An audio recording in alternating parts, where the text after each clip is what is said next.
صلی علی رسولہ الکریم اما بعد فاعوذ باللہ من الشیطان الرجیم بسم اللہ الرحمن الرحیم رب اشرح لی صدری ویسر لی امری واحلل عقدۃ من لسانی یفقہوا قولی۔ آج کی میری گفتگو کا عنوان ہے جب مشکل پیش آتی۔ ہم میں سے کوئی انسان ایسا نہیں کہ جس پر کبھی کوئی مشکل نہ آئی ہو۔ کبھی 2 دن بھی ایک جیسے نہیں ہوئے۔ ایک دن انسان کے دل کی حالت بہت اچھی ہوتی، ایسے لگتا ہر چیز ٹھیک ہو گئی، زندگی میں کوئی مسئلہ ہی نہیں۔ لیکن دوسرا دن پتہ ہی نہیں چلتا، اچانک کسی کی بات، کوئی سچویشن، کوئی واقعہ، حالات، ان میں ایسی تبدیلی آتی ہے کہ انسان پریشان ہو جاتا ہے، اور بعض اوقات اپنے آپ کو سمجھانے میں، اپنے آپ کو ٹھیک کرنے میں اچھا خاصا وقت لگ جاتا ہے، اور اس وقت میں خود پر کنٹرول رکھنا بھی ایک بہت بڑا مسئلہ ہوتا ہے۔ کوشش کے باوجود بعض اوقات انسان اپنی زبان سے ایسی بات نکالنے سے نہیں رہتا جو اس کو نہیں نکالنی چاہیے تھی، اس سے نکل جاتی۔ بعض اوقات انسان اپنی فرسٹریشن دوسروں پہ ڈال دیتا ہے، یعنی غصہ خود کو آیا ہوتا ہے اور کسی ایسے شخص پہ نکال دیتا ہے جس کا اس سے کوئی تعلق نہیں ہوتا، جس کا اس میں کوئی قصور نہیں ہوتا، یا بعض اوقات بظاہر کوئی قصور ہوتا بھی ہے، تو ہمیں یہ نہیں سمجھ آتی کہ اس کی سچویشن یا اس کی پوزیشن کیا ہے، اس نے ایسا کیوں کیا ہے، اور اس طرح ہم بعض اوقات اس ٹیسٹ میں کامیاب نہیں ہوتے۔ تو اس لیے بہت ضروری ہے کہ ہم اپنے آپ کو مسلسل ایسے ریمائنڈرز دیتے رہیں کہ مشکل حالات میں جو دراصل ہمارا ایک امتحان ہوتے ہیں، ان میں ہم صحیح رویہ رکھ سکیں، جس سے ہمارا رب بھی ہم سے راضی رہے اور جس سے بندے بھی ہم سے راضی رہیں، یا بندے اگر راضی نہ بھی ہوں تو کم از کم ان پر ہماری طرف سے کوئی ظلم نہ ہو یا وہ ہم سے ناراض نہ ہو۔ تو اس صورت میں ہم دیکھتے ہیں کہ ہمیں کرنا کیا چاہیے۔ سب سے پہلے تو اللہ تعالیٰ فرماتے ہیں کہ والعصر ان الانسان لفی خسر الا الذین آمنوا وعملوا الصالحات وتواصوا بالحق وتواصوا بالصبر۔ قسم ہے زمانے کی کہ ہر انسان خسارے میں، بے شک انسان خسارے میں، نو ڈاؤٹ کہ انسان خسارے میں، الا الذین آمنوا سوائے ان کے جو ایمان لے آئے، وعملوا الصالحات اچھے کام کریں، وتواصوا بالحق ایک دوسرے کو حق کی، سچائی کی، اچھی باتوں کی تلقین کرتے رہے، وتواصوا بالصبر اور ایک دوسرے کو صبر کی تلقین کرتے رہے۔ تو پہلا کرنے کا کام یہی ہے کہ ہم ایک دوسرے کو اچھی باتوں کی یاد دہانی کراتے رہیں، اور اسی یاد دہانی کے تحت جو میرے لیے بھی ہے، آپ کے لیے بھی ہے، آج کی اس مجلس میں چند باتیں ہوں گی۔ پہلی چیز یہ ہے کہ جب زندگی میں کوئی بھی مشکل پیش آئے، کوئی بھی ایسا واقعہ پیش آئے جو ہمیں اپسٹ کرے، جو ہماری مرضی کے خلاف ہو، جو ہماری خواہش کے خلاف ہو، تو سوچنا چاہیے کہ یہ میرے لیے ایک امتحان آ گیا ہے، کیونکہ اللہ تعالیٰ نے یہ زندگی بنائی ہی امتحان کے لیے۔ اس میں ہم سب کو ٹیسٹ کیا جائے گا، اس کے بغیر کوئی بھی یہاں سے نکل ہی نہیں سکتا اس دنیا سے، تو ٹیسٹ تو ہونا ہے۔ اب یہ میرے لیے ایک ٹیسٹ ہے، اور اس میں مجھ سے دیکھا یہ جا رہا ہے کہ میں اس میں کرتی کیا ہوں، میرا رویہ کیا ہوتا ہے، میرا طرز عمل کیا ہوتا ہے۔ دوسری بات یہ کہ انسان یہ سوچے کہ یہ تقدیر میں تھا، میری یہ ہونا تھا۔ اب مثلا روڈ پہ جاتے ہوئے اسموتھ جا رہی ہے گاڑی، اور بعض اوقات آپ پورے بچا کے نکل رہے ہیں، اتنے میں کوئی اور آ کے آپ کو ٹکر مار دیتا، اور وہ بھی کوئی خوشی سے نہیں مارتا، اس سے بھی ہو جاتی ہے مسٹیک۔ کیوں ہوئی؟ کوئی کنفیوژن ہو گئی، اس کا اندازہ کوئی غلط ہو گیا، یا وہ سو گیا، کوئی بھی وجہ ہو سکتی۔ اب ایک حادثہ تھا، پیش آ گیا۔ اب اگر یہ حادثہ پیش آ گیا ہے، اب کیا جائے؟ تو سب سے پہلا خیال یہ آنا چاہیے کہ یہ اللہ کی مرضی سے ہوا ہے، اللہ جو چاہتا ہے وہ ہوتا ہے، اور جو نہیں چاہتا وہ نہیں ہوتا۔ قرآن مجید میں آتا ہے وَمَا تَشَاءُونَ إِلَّا أَن يَشَاءَ اللَّهُ رَبُّ الْعَالَمِينَ، اور تم چاہ نہیں سکتے مگر وہی کچھ جو اللہ رب العالمین چاہے۔ یعنی ایک بندے کی چاہت ہوتی ہے اور ایک رب کی چاہت ہوتی ہے، اور ہوتا وہ ہے جو رب کی چاہت ہوتی ہے۔ وہ کیوں ہوتی؟ اس لیے کہ وہ رب ہے۔ اگر اس کی مرضی نہ چلے اور ہماری چلے تو پھر کیا ہوگا؟ پھر تو ترتیب ہی بدل جائے گی۔ اس لیے ہونا تو وہ ہے جو وہ چاہے گا. اب بعض اوقات اس کی چاہت ہمیں بڑی پسند آ جاتی ہے، ہماری بھی وہی چاہت ہوتی، لیکن بعض اوقات وہ ہماری چاہت نہیں ہوتی، ایک کانفلکٹ سا آ جاتا ہے. ہم کچھ اور چاہتے ہیں، اللہ تعالیٰ کچھ اور چاہتا ہے، اور وہ ہوا جو اللہ نے چاہا، اور وہ ہمارے لیے بہت بڑی مشکل ہو گئی. مثلاً ہم نہیں چاہتے کہ ہمارا کوئی عزیز قریبی پیارا ہم سے جدا ہو، فوت ہو کر یا کسی بھی اور وجہ سے، لیکن اس کو ہونا ہے. اللہ کی چاہت یہ کہ وہ ہو جائے، اور وہ ہو جاتا ہے. اب جیسے یوسف علیہ السلام حضرت یعقوب سے جدا ہو گئے، حالانکہ ان کو آپس میں بہت زیادہ محبت تھی، باپ کو بھی بیٹے سے محبت تھی، بیٹے کو بھی باپ سے محبت تھی. اب بظاہر تو یہ بڑا ہی مشکل فیصلہ ہے، بڑی ہی تکلیف دہ صورتحال ہے، لیکن اب کیا کیا جائے؟ اب یہ تو اللہ کا حکم تھا. اب جو کچھ بھی ہوتا ہے، جیسے ابھی سورۃ القیامہ میں آپ سن رہے تھے، کلا بل تحبون العاجلہ وتذرون الآخرہ، تم جلدی ملنے والی چیز سے محبت کرتے ہو اور جو بعد میں آنے والی ہے اس کو چھوڑ دیتے ہو. ایک تو اس کا معنی ہے کہ جلدی سے مراد دنیا، اور آخرت سے مراد آخرت، ہیئر آفٹر. اور ایک اس سے مراد یہ ہے کہ جو چیز آج ملنے والی ہے ہم اس کو پریفر کرتے ہیں، ادھار کی بجائے نقد چاہتے ہیں، تھوڑا بھی ملے آج مل جائے، فوری مل جائے، جلدی چاہتے ہیں، عاجلہ چاہتے ہیں. اور اللہ تعالیٰ بڑی چیز دینا چاہتا ہے اور بعد میں دینا چاہتا ہے.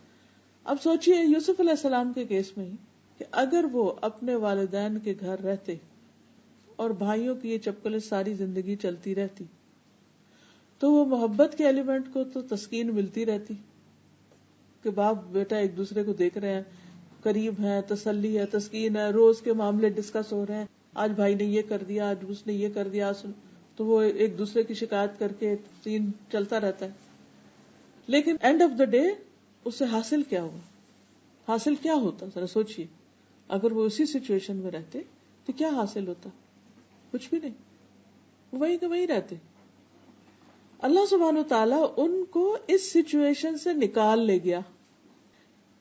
وہ میتھڈ بڑا تکلیف دہ تھا کہ بھائیوں نے کنویں میں پھینکا، ہارٹ بریکنگ ہے، لیکن اس میں بھی ایک خیر ہے، کیونکہ اس کے علاوہ کوئی اور چارہ نہیں تھا. اگر وہ اس میں نہیں پھینک دے تو وہ دوبارہ مل جاتے، وہ خود ہی گھر آ جاتے. تو وہاں ڈالا گیا کہ جہاں سے نہ وہ خود آ سکتے تھے، نہ باپ جا کے ڈھونڈ سکتے تھے، نہ کسی کو بھیج کے منگوا سکتے تھے. تو چونکہ ڈپارٹ کرنا ہی تھا، جدا کرنا ہی تھا، اس لیے ایسے طریقے پر کہ انسان کے بس سے باہر نکل جائے معاملہ. اب آپ دیکھیے کہ وہ ایجپٹ پہنچ جاتے ہیں، جو اس وقت کا بہت ہی دنیاوی اعتبار سے سویلائزڈ اور بہت ترقی یافتہ ملک تھا. اور کہاں وہ فلسطین کا گاؤں جہاں پر وہ رہتے تھے، اور کہاں وہ ایجپٹ جہاں پر وہ پہنچ گئے. اور پھر جس کے گھر میں وہ رہے وہ گورنمنٹ آفیشل تھا، ان کا فائنینشیل منسٹر تھا، اس کے گھر کے رہن سہن طور طریقے وہ اللہ تعالیٰ نے سکھائے. یعنی دنیا کا سارا رکھ رکھاؤ اور دنیا کے نظام کیسے چلتے ہیں وہ ساری چیزیں انہوں نے وہاں سے سیکھی. پھر کس طرح وہاں بھی ان کے ساتھ ایک کے بعد ایک مشکل پیش آتی رہی، حتیٰ کہ جیل خانے میں پہنچ گئے. اب یہ جیل خانے میں پہنچنا یہ اور بھی زیادہ تکلیف دہ تھا، لیکن اس کے بغیر بھی چارہ نہیں تھا. لیکن اب آپ دیکھیے کہ بظاہر رستہ کتنا خطرناک ہے، کتنا تکلیف دہ، لیکن کہاں پہنچ رہا ہے، نتیجہ کیا نکلنے والا ہے، اللہ تعالیٰ دینے والا کیا ہے. ان کو اللہ تعالیٰ نے نبوت بھی عطا کی، خوبصورتی بھی عطا کی، اچھا اخلاق بھی عطا کیا، اور پھر دنیاوی حکومت بھی عطا کی، سب کچھ. یعنی ایک انسان کسی چیز کا جو تصور کر سکتا ہے کہ اسے دنیا میں ملے، وہ سب کچھ مل گیا ان کو. لیکن کن راستوں سے ملا، کن کٹھن راستوں سے، کن مشکل راستوں سے ہوتے ہوتے وہ وہاں تک پہنچے. یہ تو ایک مثال ہے. ایسے ہی موسیٰ علیہ السلام کی مثال بھی کہ کس طرح ان کی ماں ان کو پانی میں ڈال رہی ہیں اور کس طرح وہ اپنے مقام تک پہنچتے ہیں. تو کہنے کا مقصد یہ ہے کہ بعض اوقات اللہ تعالیٰ ہمیں ایسی تکلیف دہ صورت میں ڈال دیتا ہے، ایسی مشکل میں ڈال دیتا ہے کہ جو ہمارے لیے بہت ہی ناگوار ہوتی، ہمیں بہت ہی ناپسند ہوتی، لیکن اللہ تعالیٰ سے بڑھ کر کوئی ہمارے لیے مہربان بھی نہیں. وہ الٹیمیٹلی ہمارے لیے فائدے کی ہوتی، مگر ہم اپنے شارٹ سائٹڈنس کی وجہ سے اس کو سمجھ نہیں پاتے، جس کے نتیجے میں ہم پریشان ہوتے ہیں. سارے غم کی وجہ یہ ہوتی ہے کہ ہمیں اس مشکل یا اس دلدل میں پھنسنے کی وجہ سمجھ نہیں آ رہی ہوتی کہ اس سے نکلنے کا، کیونکہ ہم تو ہوپلیس ہو چکے ہیں. فوراً ہم دل چھوٹا کر بیٹھتے ہیں اور ہم کہتے ہیں بس ہم تو ختم، اب تو ہمارے ساتھ کچھ اچھا نہیں ہونے والا، دنیا اندھیر ہو گئی. تو پہلی چیز جو بندے کو مشکل پیش آنے پر سوچنی چاہیے وہ یہ کہ یہ اللہ کا فیصلہ، اللہ نے میرے لیے یہی چاہا اور اللہ کی چاہت میری اپنی چاہت سے زیادہ بہتر ہے. اس کی اس میں کوئی نہ کوئی حکمت ہے، مصلحت ہے، اس نے یہ میرے مقدر میں رکھا ہے اور اس میں ضرور کچھ بھلا ہے. اللہ کا فیصلہ کبھی بھی ظلم پر مبنی نہیں ہو سکتا. بس اس وقت انسان اعتماد کر لے اللہ کے فیصلے پر. اب ایک اور سچویشن آپ دیکھیے، حضرت ابراہیم علیہ السلام، ان کی شادی حضرت سارہ سے ہوئی جو اس وقت مسلمان ہوئی، اور پھر بعد میں جب وہ ایجپٹ گئے اور اس بادشاہ نے حضرت سارہ کو پکڑا جس سے پھر وہ چھوٹ گئی. وہ بھی ان کی ایک کرامت تھی کہ وہ ان کے ساتھ برا ارادہ رکھتا تھا لیکن اللہ تعالیٰ نے اسے کامیاب نہیں ہونے دیا. تو اس کے بعد جب انہوں نے ان کو چھوڑا تو ساتھ حضرت ہاجرہ بھی تحفے کے طور پر دے دی. تو بعد میں حضرت ہاجرہ سے حضرت ابراہیم نے شادی کی، ان کے بچے نہیں تھے. حضرت ہاجرہ کا بیٹا اسماعیل پیدا ہوا.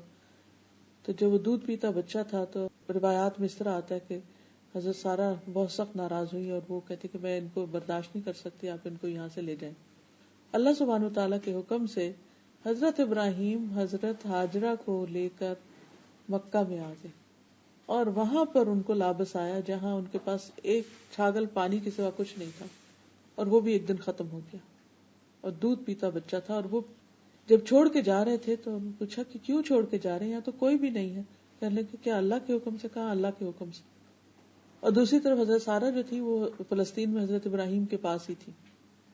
اب آپ دیکھیے کہ حضرت ہاجرہ کی بہت بڑی قربانی، حضرت سارہ کی نسل سے بھی ایک امت پیدا ہوتی ہے اور حضرت ہاجرہ کی نسل سے بھی ایک امت پیدا ہوتی ہے. حضرت ہاجرہ کی اولاد میں سے ہیں حضور صلی اللہ علیہ وسلم، اور حضرت سارہ کی اولاد میں سے بنی اسرائیل. یعنی اگر انسان پیچھے تک جائے تو جس کی قربانی بڑی، جس کی آزمائش بڑی، جس کا صبر بڑا، اس کا انعام بھی بڑا. اللہ تعالیٰ قرآن مجید میں وعدہ کرتے کہ انما یوفی الصابرون اجرہم بغیر حساب، بغیر حساب. صبر کرنے والوں کو ان کا اجر بے حساب، ان لمیٹڈ ملتا ہے.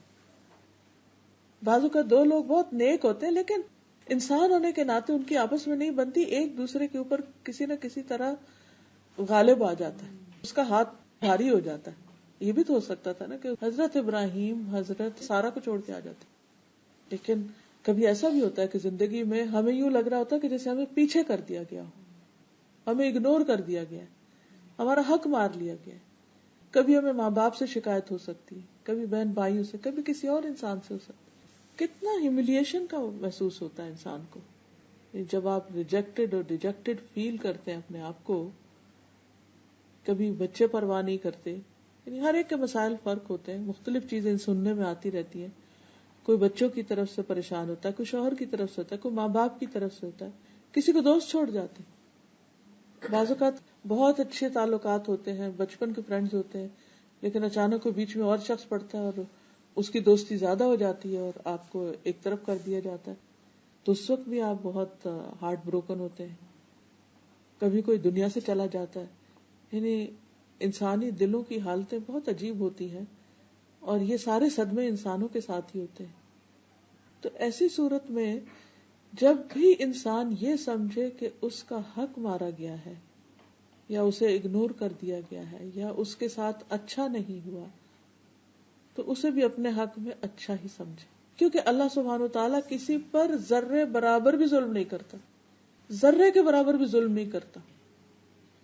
اس سے بڑھ کر کوئی عدل کرنے والا ہے ہی نہیں. اس لیے کبھی بھی انسان کو یہ نہیں سوچنا چاہیے کہ میرے ساتھ اللہ نے اچھا نہیں کیا، اٹس ناٹ فیئر. نہیں، یہ کہنا چاہیے کہ اللہ مجھے سمجھ میں نہیں آ رہا کہ یہ میرے ساتھ کیوں ہو رہا ہے. کبھی آپ کی ہیلتھ ایشوز ہو جاتے ہیں، سب ٹھیک چل رہا ہوتا ہے کہ اچانک کوئی ایسی بیماری آ جاتی ہے کہ انسان اس کو ایکسپٹ نہیں کر پاتا.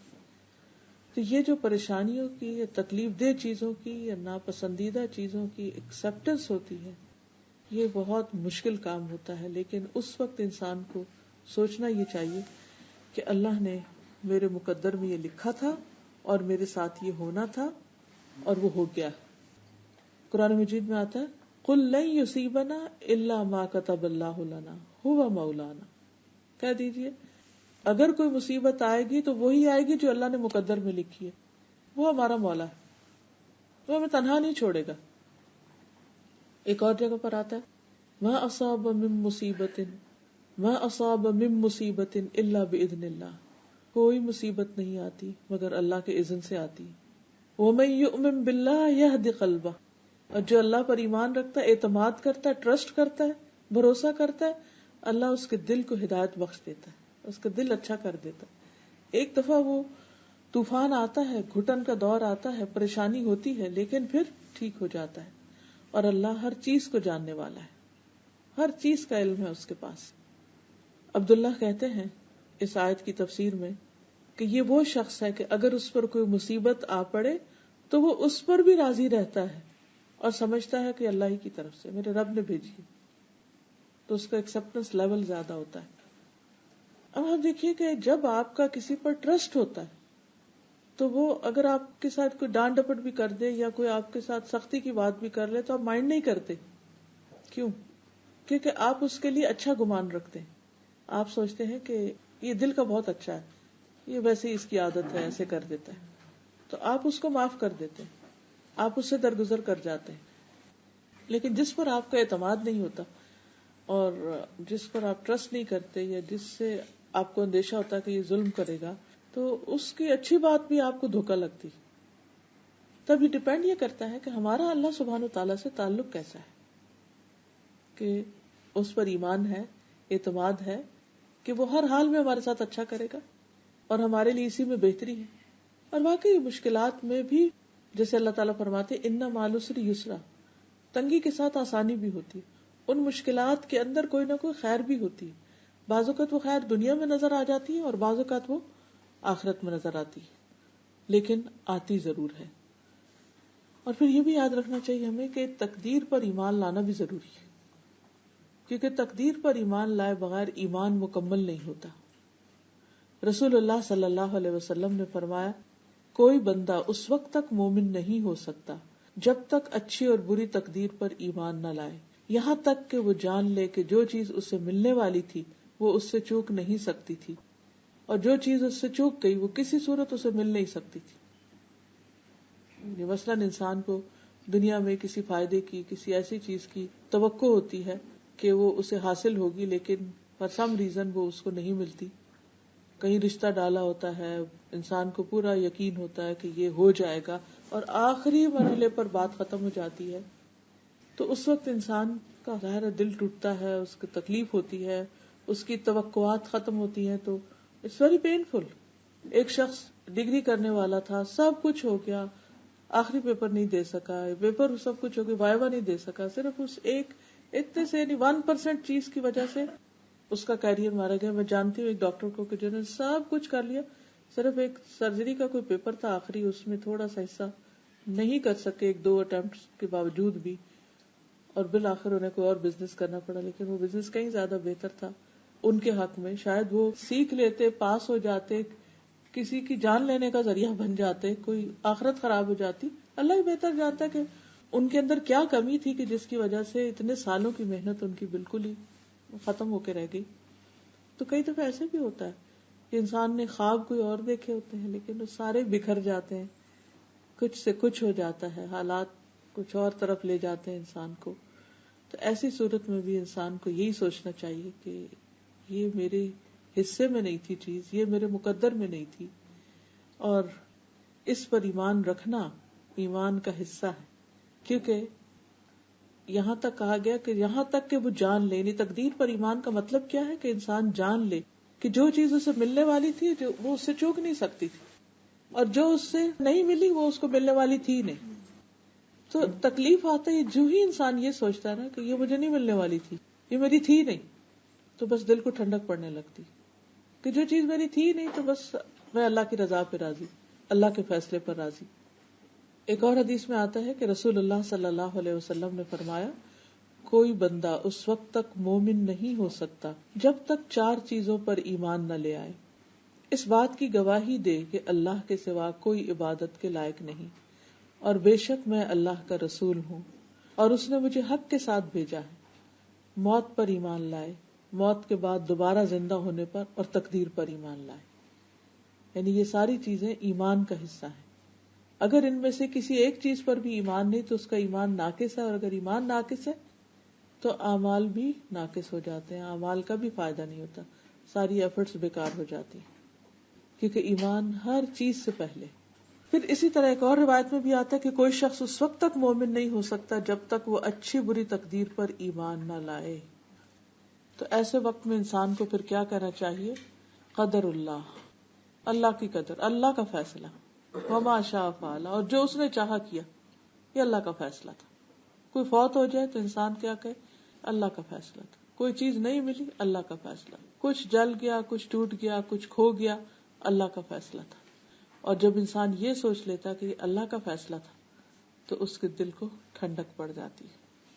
دوسری چیز وہ یہ کہ مشکل آنے پر انسان یہ سوچے کہ اللہ سبحانہ و تعالی ہر چیز کو دیکھ رہا ہے، ہر چیز کا نگران ہے، اور میں اللہ کا بندہ ہوں. وہ معبود ہے، میں بندہ ہوں، میں غلام ہوں. یہاں اس دنیا میں اس کی مرضی چلنی، میری نہیں چلنی. اب جیسے آپ کے گھروں میں سرونٹس ہوتے ہیں تو کیا آپ جو کچھ انہیں کہتے ہیں یہ کرو یہ کرو، وہ سب ان کی پسند کا ہوتا ہے؟ سب ان کی مرضی کا ہوتا ہے؟ سب ان کی خوشی کا ہوتا ہے؟ نہیں ہوتا. لیکن وہ کیوں کرتے ہیں؟ کیونکہ وہ یہ سمجھتے ہیں کہ ہم یہاں غلام ہیں. وہ کہتے ہیں پنجابی میں نوکر کی تے نخرا کی. تو ہم بھی اللہ کے غلام ہیں، پھر نخرا کس بات کا؟ جو حکم ملا سر تسلیم خم. کچھ دیا تو بھی شکر، لے لیا تو بھی شکر اور صبر، کیونکہ ہم بندے ہیں. اور شکر بھی عبادت ہے، صبر بھی عبادت ہے. عبادت صرف نماز پڑھنا ہی نہیں ہے، یہ سارے ہارٹ کے ایکشن جو ہیں یہ بھی عبادت کا حصہ ہے. تو انسان ہمیشہ یاد رکھے کہ چونکہ اللہ مالک ہے اس لیے فیصلہ اس کا نافذ ہونا ہے. میں مملوک ہوں، میں غلام ہوں، میں بندہ ہوں، تو میرا حکم نہیں چلے گا. تیسری چیز یہ ہے کہ انسان پہ جب مشکل آئے تو انسان یہ سوچے کہ اللہ نے میرے ساتھ بھلائی کا ارادہ کر لیا ہے. اللہ سبحانہ و تعالیٰ میرے ساتھ اب کوئی خیر کرنا چاہتا ہے، خواہ وہ اجر کی صورت میں، خواہ وہ میری اصلاح کی صورت میں، خواہ وہ میرے گناہوں کی معافی کی صورت میں. کوئی نہ کوئی اس میں حکمت ہے. کیونکہ بعض اوقات انسان جب اچھے حالات میں ہوتا ہے تو وہ سمجھتا ہے سب اچھا، اللہ بھی مجھ سے راضی ہے، سب ٹھیک ہے، میں بہت اچھا ہوں. اس کو اپنی نیکی کا بڑا زوم ہونے لگتا ہے. لیکن جب اس کی مرضی کے خلاف کوئی چیز ہوتی ہے تو پھر انسان کو ہوش آتی کہ اوہ مجھ میں کوئی غلطی ہے، پتہ نہیں میں نے کہیں کچھ غلط کیا، یعنی کچھ میرے منہ سے ایسا نکلا ہے، یا میں نے کسی کو ہرٹ کر دیا ہے، یا میں نے کسی کا کوئی حق مار دیا ہے کہ میرے ساتھ یہ ہوا ہے. تو اس وقت انسان فوراً ریئلائز کرنے لگتا ہے کہ اس میں بھی کوئی غلطی ہے. ورنہ اچھے حالات میں اپنی غلطیاں کم نظر آتی ہیں، اور اپنی غلطیوں کا احساس ہونا اور دنیا میں ہی ان پر توبہ کر لینا بہت ضروری ہے. ورنہ اگر ہم یہ سب کچھ ساتھ لے گئے تو بڑی مشکل ہو جائے گی. تو اللہ تعالیٰ تکلیف بھیج کر ہمیں موقع دیتا ہے کہ ہم اپنی غلطیوں کی اصلاح کر لیں، توبہ کر لیں، معافی مانگ لیں، اور درجے میں اضافہ کر لیں، کیونکہ تکلیف آنے سے پھر درجات بھی بڑھتے ہیں. حدیث میں آتا ہے کہ رسول اللہ صلی اللہ علیہ وسلم نے فرمایا اللہ تعالیٰ جس کے ساتھ بھلائی کا ارادہ کرتا ہے اس کو مصیبت میں مبتلا کر دیتا ہے. لیکن کبھی ہم نے سوچا کہ اللہ نے میرے ساتھ بھلائی کی؟ وہ تو حاسد ہی کہتے ہیں عام طور پر کہ اچھا ہی ہوا، اس کے ساتھ ہونا چاہیے تھا، she deserves he deserves. اب مزہ آیا. لیکن حقیقت یہ ہے کہ بعض اوقات حاسد برا چاہتے ہیں مگر حقیقت میں وہ انسان کے لیے اچھا ہی ہوتا ہے. اور وہ تو سمجھتے ہیں کہ کسی کے نقصان کی صورت میں ان کو مزہ آ رہا ہے، لیکن جس کے اوپر تکلیف آتی ہے، جو اللہ کے فیصلے پر راضی ہوتا ہے، وہ اس تکلیف یا اس بخار یا اس پریشانی کے اندر مبتلا ہو کر جس طرح وہ صاف ہو رہا ہوتا ہے، جس طرح اس کا تزکیہ ہو رہا ہوتا ہے، جس طرح اس کے اندر کی بصیرت کی آنکھیں کھل رہی ہوتی ہیں، وہ عام حالات میں نہیں کھلتی، آرام میں نہیں کھلتی. جب اب دیکھیں کہ جیسے ہمارے جسم کو جب چوٹ لگتی ہے تو ہمارے جسم میں کیا ری ایکشن پیدا ہوتا ہے؟ سارا جسم جو ہے وہ الرٹ ہو جاتا ہے. اگر کوئی جرم اندر داخل ہو جائے تو جسم کا پورا ڈیفینسو سسٹم جو ہے وہ ایکشن میں آ جاتا ہے. اسی طرح روحانی طور پر جب ہم پر اٹیک ہوتا ہے تو ہمارا روحانی سسٹم بھی ایکشن میں آ جاتا ہے, اور اس وقت پتا چلتا ہے کہ ہم کتنے نیک ہیں اور کتنے پانی میں. جب ہمیں کوئی ٹیسٹ ہی نہیں پڑا, کوئی مشکل ہی نہیں پیش آئی, تو ہم ہر چیز اچھا ہی کر رہے ہوں گے, ہمارا اخلاق بھی اچھا ہوگا. لیکن جب چیز مرضی کے خلاف ہوئی تو پھر ہماری گفتگو کیسی تھی اور پھر ہمارا اخلاق کیسا تھا, یہ اسی وقت ہی پتا چل سکتا ہے. اور انسان اس وقت اپنے آپ کو بہت اچھی طرح جج کر سکتا ہے کہ انسان کہاں کھڑا ہے اور ابھی کتنی محنت کرنے کی اس کو ضرورت ہے اوپر جانے تک. ٹیسٹ نہ ہو تو پتہ نہیں چلتا کہ ہم کہاں کھڑے. کسی بھی چیز کا جائزہ لینے کے لیے, مثلاً بلڈ شوگر دیکھنے کے لیے یا اور جسم کا کولیسٹرول دیکھنے کے لیے, مختلف چیزوں کو دیکھنے کے لیے تو بلڈ ٹیسٹ ہوتا ہے. بلڈ ٹیسٹ کے لیے آپ کو بلڈ لیا جاتا ہے, بلڈ ڈرا کیا جاتا ہے, وہ سارا ایک پینفل عمل ہوتا ہے, اور پھر ایک انگزائٹی بھی ہوتی ہے, پھر ایک نتیجہ آتا ہے. تو پھر آپ کو پتا چلتا ہے کہ اچھا اب میں یہاں کھڑا. انسان کی بیماریاں ٹیسٹ کے بغیر کہاں سے پتا چلتی ہیں؟ پہلے زمانے میں حکیم نبض سے دیکھتے تھے یا تھرمامیٹر لگا کے بخار وغیرہ چیک کر کے اندازہ کر لیا جاتا تھا, لیکن اب انویسٹیگیشنز کہاں تک جا پہنچی.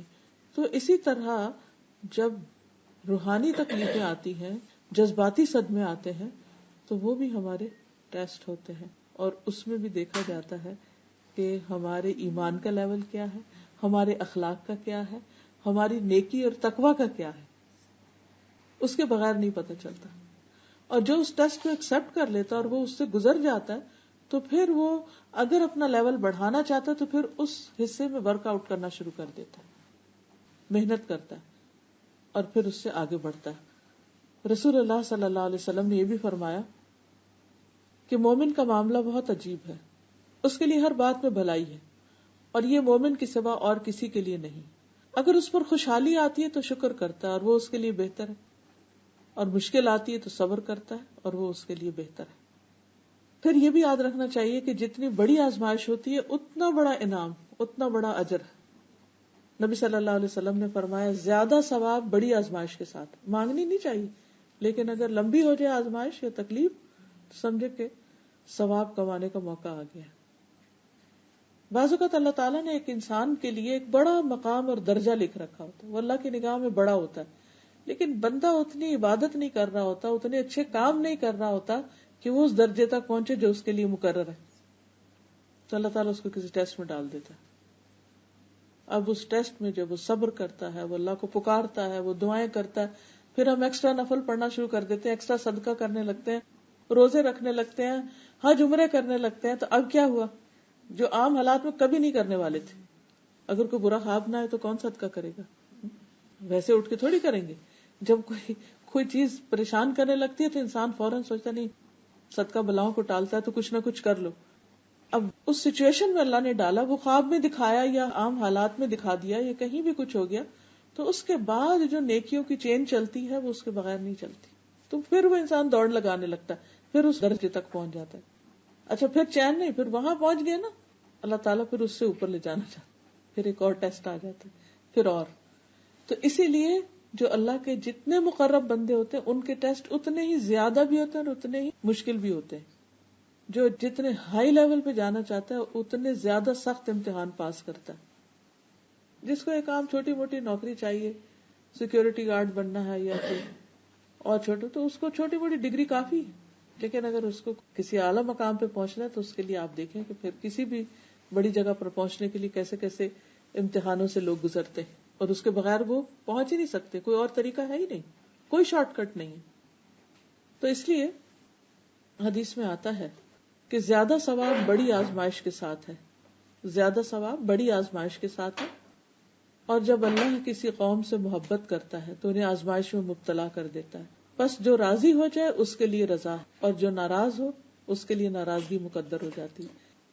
یعنی جو اللہ کی رضا پہ راضی ہو جائے کہ اللہ تعالیٰ آپ کی طرف سے ہے, میں صبر کرتا ہوں, تو اللہ بھی اس سے راضی ہو جاتا ہے. اور جو کہ کیا میں ہی رہ گیا تھا, اور تو سارے لوگ اچھے بھلے, اور تو کسی کو یہ بیماری نہیں آئی, اور تو کسی پر تو یہ پریشانی نہیں آئی, تو میرے لیے کیوں؟ تو پھر اللہ تعالیٰ بھی اس سے ناراض ہو جاتا ہے. تو کسی حال میں بھی انسان کو ناراض نہیں اللہ سے ہونا چاہیے. کہتے یا اللہ تو زیادہ جانتا ہے اور میں نہیں جانتا، تیرے ہر فیصلے میں خیر ہے، حکمت ہے، مصلحت ہے، تیرا کوئی بھی کام فضل سے خالی نہیں، کیونکہ اللہ تعالیٰ نے لکھ دیا ہے کہ اس کی رحمت اس کے غضب پر حاوی ہے.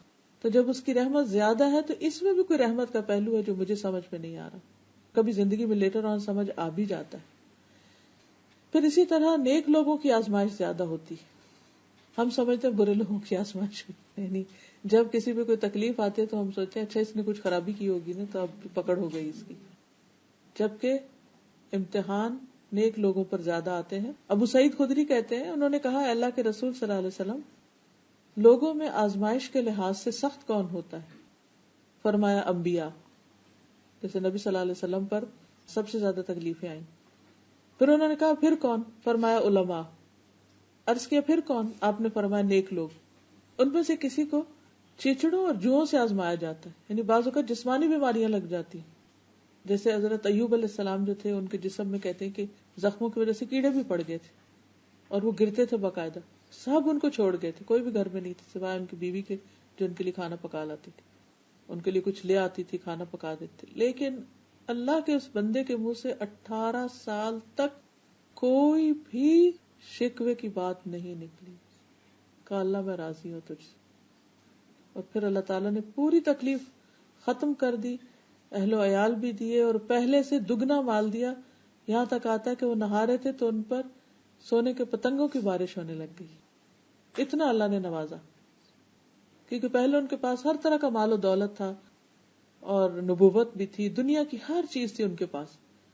تو شیطان نے کہا کہ ہاں آپ کیوں اللہ کی عبادت نہیں کریں گے، آپ کو تو سب کچھ ملا ہوا ہے. تو اللہ تعالیٰ نے ان کو امتحان میں ڈال دیا کہ بھلا ان سے اگر سب کچھ لے لیا جائے تو بھی یہ کریں گے کیا؟ یہ مال و دولت کی وجہ سے عبادت کر رہے تھے، کیونکہ بعض اوقات لوگ صرف دنیا حاصل کرنے کے لیے عبادت کرتے ہیں یا اس کو باقی رکھنے کے لیے، اللہ کی رضا کے لیے نہیں کرتے. تو اس پر بھی اللہ تعالیٰ کبھی آزما لیتا ہے.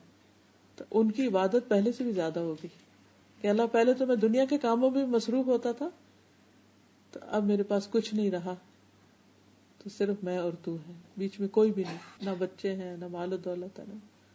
تو اللہ سبحانہ تعالیٰ ان پر اتنا راضی ہوا کہ دنیا میں ہی ان کو پہلے سے دگنا عطا کر دیا. قرآن مجید میں اس کا ذکر آتا ہے. تو جب ان پر پتنگے گرنے لگے سونے کے تو اللہ تعالیٰ نے فرمایا کہ تو ایسا نہیں ہے، تجھے تو اس کی حاجت نہیں. کہا کہ اللہ تعالیٰ مجھے اس کی حاجت نہیں، لیکن تیری برکت سے میں محروم نہیں رہنا چاہتا، کہ تو مجھ پہ بھیج رہا ہے تو میں کیوں نہ لوں، تیری عنایت اس لیے لے رہا ہوں. تو حقیقت یہ ہے کہ فرمایا کہ ان میں سے بعض کو جوؤں سے آزمایا گیا، یہاں تک کہ وہ اسے قتل کر دیتی. بعض اوقات ایسے انفیکشنز ہو جاتے ہیں یا ایسی بیماریاں لگ جاتی ہیں کہ جو انسان کے لیے موت کا سبب بن جاتی. تو لوگ ایسے لوگوں کے بارے میں برا سوچنے لگتے ہیں کہ اچھا اس کو یہ جو خطرناک بیماری لگی ہے نا، یہ اس نے کوئی گناہ کیے ہوں گے تو اس وجہ سے. نہیں، بعض اوقات اللہ تعالیٰ اپنے نیک بندوں کو ویسے ہی آزمائش میں ڈال دیتا ہے.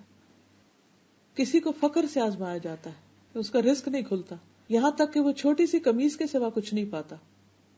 اور ان میں سے کچھ لوگ آزمائش پہ خوش ہوتے ہیں بنسبت اس کے جو کچھ دیے جانے پہ خوش ہوتے ہیں. یعنی کچھ لوگ اللہ پر ایسا ایمان رکھتے ہیں، ایسا بھروسہ رکھتے ہیں، اللہ کے ہر فیصلے پہ اتنا راضی ہوتے ہیں کہ جب ان پہ تکلیف آتی ہے تو اسے بھی خوشی سے لیتے. جس کو کہتے ہیں نا جس سے محبت ہوتی ہے تو وہ کچھ بھی کرے تو اس کی ہر بات ہی اچھی لگتی ہے. وہ کہتے ہیں نا گالیاں کھا کر بھی بد مزہ نہ ہو، یعنی اگر محبوب کی طرف سے گالیاں بھی پڑی تو بھی خوش ہوئے کہ کوئی تو تعلق شو کیا، چاہے گالیوں کا ہی تھا. تو یہ ایک حقیقت ہے کہ جب بندہ اللہ پر راضی ہوتا ہے تو پھر اللہ کی طرف سے کوئی بھی آزمائش آتی ہے، کوئی بھی چیز، تو انسان ناراضگی کا کلمہ منہ سے نہیں نکالتا بلکہ دل میں بھی ناراض نہیں ہوتا. ام سلمہ کہتی ہیں کہ میں نے رسول اللہ صلی اللہ علیہ وسلم کو فرماتے ہوئے سنا، جب اللہ تعالیٰ کسی بندے کو مصیبت میں آزماتا ہے اور وہ اپنی حالت اور کیفیت کی بنا پر اسے ناپسند کرتا ہے تو اللہ تعالیٰ اس تکلیف کو اس کے گناہوں کا کفارہ اور اسے پاک کرنے کا سبب بنا دیتا ہے، جب تک کہ وہ لاحق ہونے والی بیماری سے شفا حاصل کرنے کے لیے اسے اللہ تعالیٰ کے علاوہ کسی کے در پہ پیش نہیں کرتا یا اسے دور کرنے کے لیے غیر اللہ کو نہیں پکارتا، یعنی اللہ کے علاوہ کسی اور در پر نہیں جاتا. پھر یہ ہے کہ بیماریاں اور تکلیفیں انسان کے گناہ دھوتی ہیں. ہم میں سے کون ہے یہ کہتا ہو کہ میں نے کبھی کوئی غلطی نہیں کی، کوئی گناہ نہیں کیا؟ زبان کے گناہ تو ان گنت ہیں ہی، ہمارے جو سوچ اور خیال میں ہی جو چیزیں ہیں ان میں بھی کئی چیزیں درست نہیں. اللہ تعالیٰ فرماتے ہیں یا ایھا الذین آمنوا اجتنبوا کثیرا من الظن ان بعض الظن اثم. اے لوگو جو ایمان لائے ہو، بہت سے گمان کرنے سے بچو، کیونکہ بعض گمان گناہ ہوتے ہیں. یعنی بعض تمہارے خیالات جو کسی کے بارے میں برا سوچنا اور اس کی کوئی بھی دلیل نہ ہو انسان کے پاس، یا کسی پر حسد کرنا، اس کی نعمت پر جلنا، یا اور اس قسم کی کئی دل کی خرابیاں ہوتی ہیں، تو یہ بذات خود گناہ ہے. پھر شرک، پھر نفاق، یہ سب چیزیں. تو انسان مختلف طرح کی چیزوں سے گزرتا رہتا ہے. تو اس لیے اللہ تعالیٰ بندے کو مختلف آزمائشوں میں ڈال کر اس کو صاف کرتے رہتے ہیں. یہ پاک ہونے کا ایک عمل ہے. جس طرح جراثیم کچھ چیزیں ہوتی ہیں، جس طرح بیماریوں کو دور کرنے کے لیے کچھ میڈیسنز ہوتی ہیں، تو تکلیفیں بھی میڈیسن کا کام کرتی ہیں انسان کی روحانی تکلیفوں کو یا بیماریوں کو یا خرابیوں کو یا بد اخلاقیوں کو دور کرنے کے لیے. نبی صلی اللہ علیہ وسلم نے فرمایا مسلمان پر کوئی مصیبت، بیماری، رنج و غم یا تکلیف ایسی نہیں آتی یہاں تک کہ اگر ایک کانٹا بھی چبھتا ہے تو اس کے بدلے اس کے گناہ معاف کر دیے جاتے ہیں. اللہ تعالیٰ اس کو صاف کر دیتا ہے. پھر اسی طرح یہ ہے کہ اس کا درجہ بلند ہونے لگتا ہے. جنت کے درجے 100 درجے. تو اب انسان پر ہے کہ وہ کس درجے میں جانا چاہتا ہے. جہاز میں تو عام طور پر 2 یا 3 درجے ہوتے ہیں نا، اکانومی کلاس ہے یا بزنس ہے یا فرسٹ کلاس ہے. تو انسان کیا چاہتا ہے؟ تو جنت کے معاملے میں کیا چاہتا ہے؟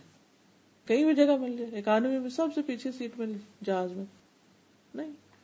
دنیا میں تو انسان کبھی بھی پیچھے نہیں رہنا چاہتا، حالانکہ وہ سفر کتنا ہوتا ہے، 2 گھنٹے کا، 3 4 زیادہ تو کتنا 10-12 گھنٹے کا. لیکن آخرت تو ہمیشہ کی زندگی ہے. اس میں انسان کیوں چاہتا ہے کہ بس کہیں بھی اٹک جاؤں؟ وہ تو ہمیشہ کا گھر ہے. جب کوئی نیا علاقہ آتا ہے ہم کہتے ہیں ہاں یہ زیادہ کمفرٹیبل ہے، یہاں بکنگ کرا لو. ہر روز نئی آپشن سامنے آتی ہے تو انسان ان کی طرف دیکھتا رہتا ہے. تو اگر دنیا کے چند روزہ زندگی کے لیے انسان یہ سوچتا ہے تو آخرت کے لیے اسے کیا سوچنا چاہیے، کہاں تک پہنچنا چاہیے. تو جب انسان تکلیف سے گزرتا ہے تو لا محالہ اس کے درجے بلند ہوتے ہیں.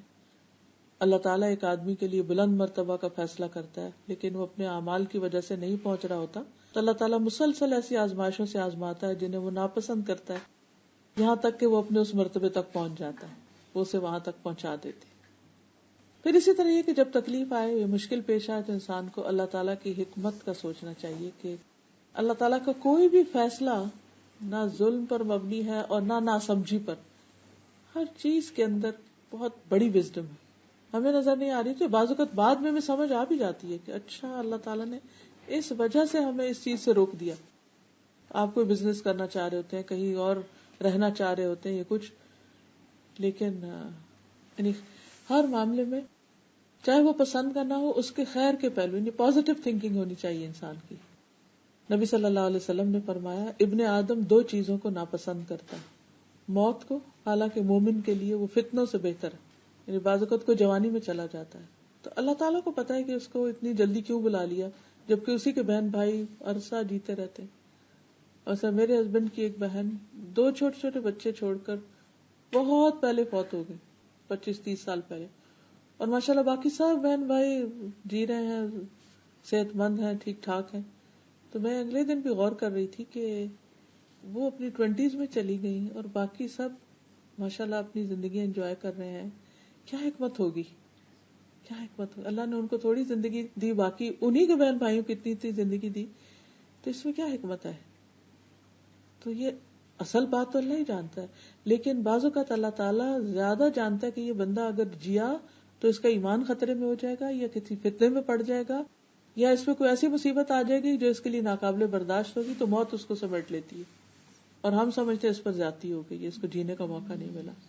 تو اللہ تعالیٰ کسی پر ظلم نہیں کرتا. اب مثلاً وہ لڑکا جسے خضر علیہ السلام نے قتل کر دیا تھا، تو اس پر انہوں نے کیا کہا کہ اگر یہ بڑا ہو جاتا تو اپنے ماں باپ کو سخت پریشانی میں مبتلا کر دیتا. تو اللہ تعالیٰ نے چاہا کہ اس کے بدلے میں اس کو زیادہ بہتر، جو مہربان اور زیادہ خدمتگار اور اچھا بچہ ہو وہ عطا کرے. تو اس کے بارے میں روایات میں آتا ہے کہ اس کے بعد ان کو اللہ نے پاک اخلاق والی، بہت خیال رکھنے والی بیٹی دی. آتا نا فَأَرَدْنَا أَن يُبْدِلَهُمَا رَبُّهُمَا خَيْرًا مِّنْهُ زَكَاةً وَأَقْرَبَ رُحْمًا. تو ہم نے چاہا کہ ان کا پروردگار اس لڑکے کے بدلے انہیں اس سے بہتر اولاد عطا کرے جو پاکیزہ اخلاق والی اور قرابت کا بہت خیال رکھنے والی.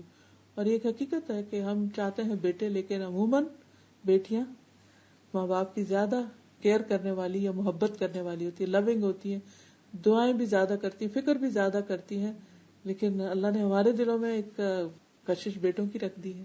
تو کبھی کسی کے ہاں بیٹا نہیں ہوتا تو لوگ ساری ساری زندگی اس پہ پریشان رہتے ہیں، لیکن یہ نہیں سوچتے کہ اللہ تعالیٰ بعض اوقات داماد کی شکل میں اپنے بیٹے سے زیادہ ہمدرد بیٹے عطا کر دیتا ہے، یا اللہ تعالیٰ کسی بھی طرح اس کمی کو پورا کر دیتا ہے. مگر انسان اس کو صرف دوسروں کو دیکھ دیکھ کے اپنے آپ کو جب کمپیئر کرتا ہے تو اس کی لائف میزریبل ہو جاتی ہے. اگر وہ اپنے آپ کو الگ سے دیکھے تو اللہ کے فیصلے بہت اچھے نظر آتے ہیں. پھر اسی طرح یہ ہے کہ حالات کیسے بھی ہوں انسان اللہ کی تقسیم پہ راضی رہے، کیونکہ حدیث میں آتا ہے کہ اللہ کی تقسیم پہ راضی رہو، سب سے بڑے غنی بن جاؤ، بے پرواہ ہو جاؤ گے دنیا سے. جب بھی کوئی تکلیف آئے تو انسان کے اس میں بھی خیر ہے، اس میں بھی خیر ہے، اس میں بھی کوئی بھلائی. مجھے نہیں پتا اس کی کیا حکمت ہے، لیکن اس میں ضرور کچھ فائدہ ہے، کیونکہ میرے رب کی طرف سے آئے، اور میرا رب تو مجھ پہ ظلم کرتا ہی نہیں ہے، کسی بندے پہ نہیں کرتا، کسی مخلوق پہ نہیں کرتا. اس نے ضرور میرے لیے کچھ خیر چاہی ہے اس میں. پھر اسی طرح یہ ہے کہ جو شخص اللہ کے رب ہونے پہ راضی ہو گیا اور محمد صلی اللہ علیہ وسلم کے رسول ہونے پہ راضی ہو گیا، اس کے لیے جنت واجب ہو گئی. پل صراط پر وہ لوگ بہت امن سے گزر جائیں گے جو صبح و شام پڑھتے ہیں رضیت باللہ ربا وبالاسلام دینا وبمحمد نبیا. کہ اللہ میں تیرے فیصلوں پہ راضی، جو تو نے دیا اس پہ بھی راضی، جو تو نے نہیں دیا اس پہ بھی راضی، جو تو نے دے کر لے لیا اس پہ بھی راضی، میں ہر حال میں راضی.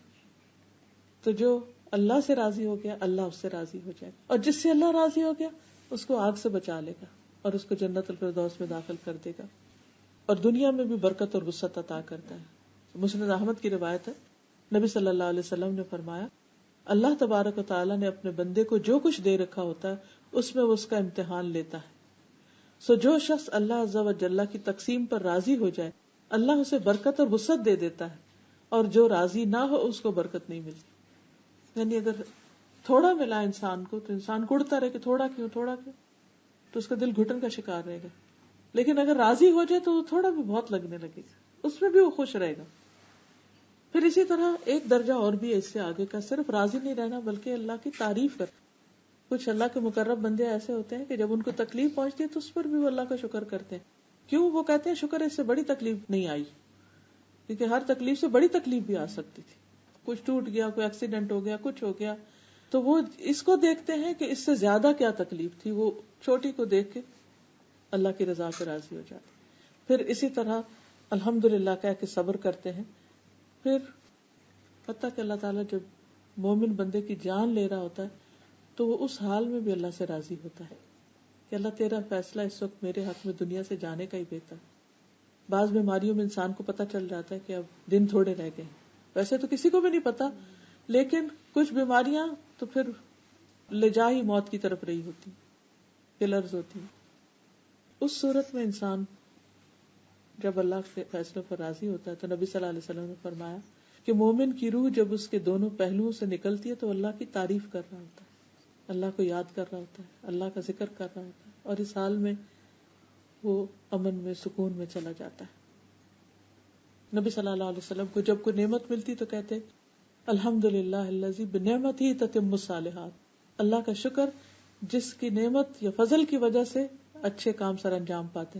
اور تکلیف آتی تو کہتے الحمدللہ علی کل حال، اللہ کا شکر ہے ہر حال پر.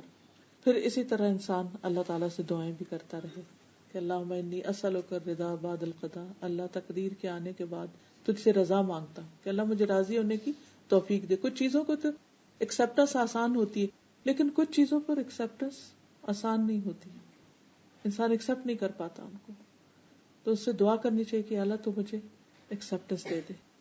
پھر اسی طرح یہ ہے کہ انسان کو تکلیف آنے پر راضی ہونے کا مطلب یہ نہیں کہ انسان دعا نہ کرے کہ مجھے صحت ملے یا بیماری چلی جائے یا مالی پریشانی چلی جائے یا اولاد کی طرف سے، نہیں، دعا کرتا رہے، کیونکہ دعا تقدیر کو ہی بدل دیتی. اور دعا عبادت ہے. ویسے انسان دعائیں کرتا ہے لیکن اس جان سے نہیں کرتا. تکلیف آتی ہے تو جاندار دعائیں کرتا ہے, اور وہ بہترین عبادت ہے. عبادت کا نچوڑ ہے دعا, تو وہ اس کی عبادتوں کے اور اجر کے درجے بڑھتے چلے جاتے ہیں. رسول اللہ صلی اللہ علیہ وسلم نے فرمایا قضا کو صرف دعا ہی بدل سکتی, اور نیکی کے علاوہ کوئی چیز عمر کو نہیں بڑھا سکتی. یعنی جو چاہتا نا کہ زندگی لمبی ہو تو اسے چاہیے کہ وہ اچھے اچھے کام کرتا رہے. رسول اللہ صلی اللہ علیہ وسلم نے یہ بھی فرمایا جو مسلمان اپنا چہرہ اللہ کے سامنے گاڑ کر کسی چیز کا سوال کرتا ہے, یعنی خوب توجہ سے دعا کرتا ہے, غافل ہو کے نہیں, تو بس اللہ تجھ سے ہی لینا ہے, لے کے ہی اٹھنا ہے, تو اللہ تعالیٰ اسے ضرور وہ چیز عطا کر دیتا ہے, خواہ جلدی کرے یا اپنے پاس ذخیرہ کر لے, لیکن وہ سن لی جاتی ہے. دعا اس چیز کے بارے میں بھی فائدہ دیتی ہے جو نازل ہو چکی ہے, اور اس چیز کے بارے میں بھی جو ابھی نازل نہیں ہوئی. کوئی مصیبت آنے والی ہوتی ہے تو انسان کے دل میں ایسے گھبراہٹ سی ہونے لگتی ہے, اور انسان دعائیں کرنے لگتا ہے تو مصیبت جو ہے وہ واپس چلی جاتی. اور خاص طور پر رنج و غم کے وقت جو دعائیں بتائی گئی ہیں, ایاک نستعین میں ایک چیپٹر بھی ہے رنج و غم کی دعائیں, تو ان میں سے جو یہ دعا ہے اللہم انی امتک بنت امتک بنت عبدک ناصیتی بیدک ماض فی حکمک عدل فی قضاؤک اسألک بکل اسم هو لک سمیت به نفسک او انزلتہ فی کتابک او علمتہ احدا من خلقک او استأثرت به فی علم الغیب عندک ان تجعل القرآن العظیم ربیع قلبی ونور بصری وجلاء حزنی وذہاب ہمی وغمی. تو اللہ تعالیٰ کا وعدہ ہے کہ وہ اس کے رنج کو ضرور خوشی میں تبدیل کر دے گا, یعنی اس کا غم ضرور چلا جائے گا. پھر اسی طرح حضور صلی اللہ علیہ وسلم مصیبت کی سختی سے پناہ مانگتے تھے. پھر پریشانی کے وقت کہتے اللہم لا سہل الا ما جعلتہ سہلا وانت تجعل الحزن سہلا اذا شئت. اللہ کوئی کام آسان نہیں مگر جسے تو آسان کر دے, اور تو جب چاہتا ہے مشکل کو آسان کر دیتا ہے. پھر اسی طرح نبی صلی اللہ علیہ وسلم نے یہ بھی فرمایا کیا میں تمہیں ایسی دعا نہ بتاؤں کہ جب کسی رنج و الم اور دنیا کے کسی آزمائش میں مبتلا ہونے والے شخص اس کو پڑھے تو اس کی تکلیف دور ہو جائے. کہا گیا کیوں نہیں؟ فرمایا وہ مچھلی والے کی دعا ہے لا الہ الا انت سبحانک انی کنت من الظالمین. اور پھر حضرت اسماء بنت امیس کو آپ نے دعا سکھائی اللہ اللہ ربی لا اشرک بہ شیئا, کہ اللہ میرا رب ہے, میں اس کے ساتھ کسی کو بھی شریک نہیں کرتا. پھر اسی طرح جب آپ صلی اللہ علیہ وسلم پر کوئی تکلیف آتی تو آپ پڑھتے لا الہ الا اللہ العظیم الحلیم, لا الہ الا اللہ رب العرش العظیم, لا الہ الا اللہ رب السماوات و رب الارض و رب العرش الکریم. اور اسی طرح جب کوئی بیمار ہوتا تو اس وقت بھی آپ دعائیں کرتے نہیں. ہر تکلیف کے موقع کی دعائیں نبی صلی اللہ علیہ وسلم نے سکھا دی, چاہے وہ جسمانی تکلیف ہو یا بیماری ہو یا روحانی تکلیف ہو یا موت کا صدمہ ہو یا کسی کی جدائی کا, ہر موقع پر اللہ کو پکارنا سکھا دیا گیا. اور جب انسان اللہ کو پکارنے لگتا ہے تو اس کے دل میں ٹھنڈک بھی آ جاتی ہے اور تکلیفیں دور بھی ہونے لگتی ہیں. اس کے ساتھ ہی میں اپنی بات ختم کروں گی. وآخر دعوانا ان الحمدللہ رب العالمین. اگر کوئی کوشچن ہو یا کوئی بات مزید آپ کہنا چاہیں, اس کو ایلیبوریٹ کرنا چاہیں تو ضرور کیجیے. جی میں نے پوچھنا تھا کہ جیسے کوئی بھی مشکل یا تکلیف آتی ہے تو ویسے تو ہم یہ سارے کام کرتے ہیں, استغفار اور جو بھی ہے یا علاج ہے, لیکن ایک ایلیمنٹ جو ہوتا ہے جیسے وہم آ جاتا ہے, نظر ہے یا جادو ہے یا کچھ اس طرح کی چیزیں, تو کتنا اس کے اوپر. جی ان کا سوال یہ ہے کہ بعض اوقات تکلیف آتی ہے تو یہ سارے علاج معالجے تو ہم کرتے ہیں, لیکن ساتھ ہی دل میں یہ خیال آتا ہے کہ پتہ نہیں کوئی نظر لگ گئی ہے یا کوئی وہم سا ہو جاتا ہے یا کوئی.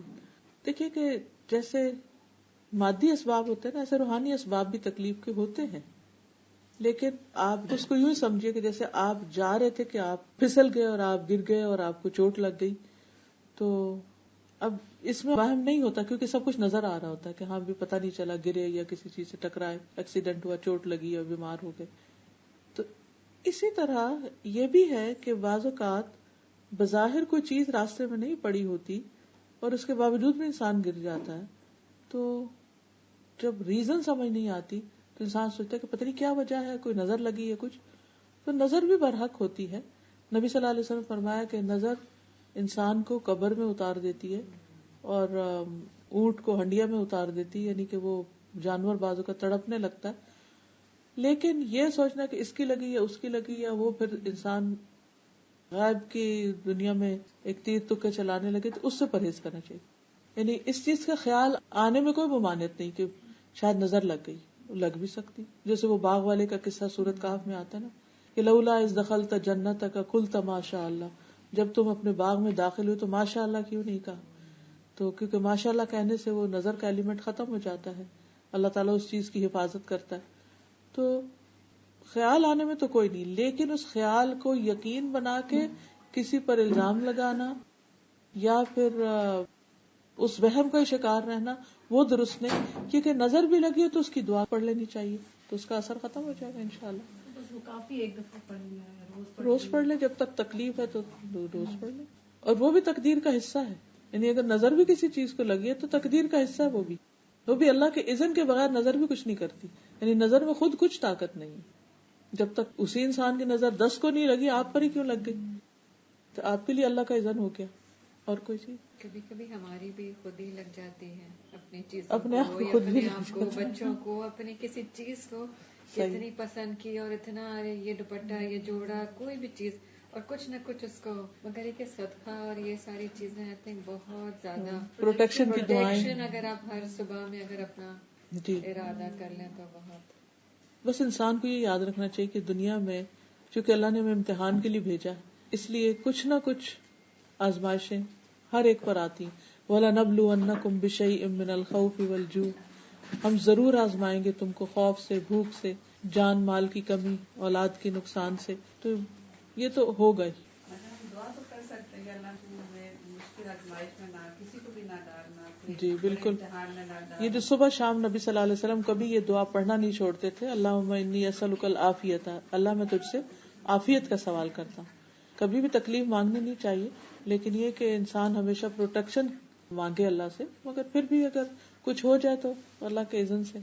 بہت صبر کھانا پڑتا ہے، اگر کوئی تکلیف آئے تو اس میں بھی اللہ کی طرف سے ہے تو پھر ہمیں بھی بہت پیشنس دکھانا پڑتا ہے، اور دل سے کہ اللہ کی طرف سے دی گئی ہے، اللہ ہی ٹھیک کر دے گا. بالکل بالکل.